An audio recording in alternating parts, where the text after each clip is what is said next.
बाबा सुनना फाउंडेशन मुलबा की पेशकश। भाईजान, हमारा पड़ोसी अनस अच्छा नहीं है। क्यों, क्या हुआ मेरे भाई? रमजान में सबको रोजा रखना चाहिए, लेकिन उसका रोजा नहीं था।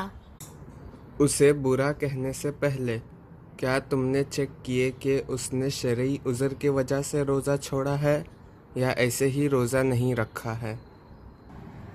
शरईउज़, ये क्या है? ऐसा उज़र जो काबिल एतबार हो, शरीयत में उसे शरई उज़र कहते हैं। और काबिल एतबार ना हो तो फिर तो वो बहाना होगा ना भाईजान? बिल्कुल सही। शरई उज़्र कौन से है भाईजान? नंबर 1, बीमारी की वजह से रोज़ा छोड़ सकते हैं और बाद में रोज़ा कज़ा रखना पड़ेगा।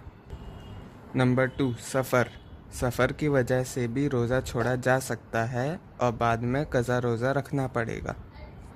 नंबर 3, आजिज़ होना। आजिज़ ये क्या होता है? आजिज़ का एग्जाम्पल है बुढ़ापा।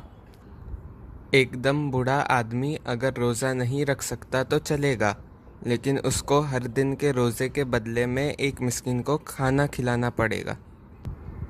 नंबर 4, जिनको इजाज़त दी गई, जैसे कि हामिला और दूध पिलाने वाली औरतें। नंबर 5, हैज़ और निफास, ऐसे औरतें भी रोज़ा नहीं रखेगी और बाद में कज़ा रोज़ा रखेगी। ओके, ठीक है भाईजान। अभी कौन से 5 शरई उज़र मैंने बताए? नंबर 1 बीमारी, नंबर 2 सफर, नंबर 3 आजिज होना, नंबर 4 जिनको इजाजत दी गई, नंबर 5 हैज और निफास। सही है।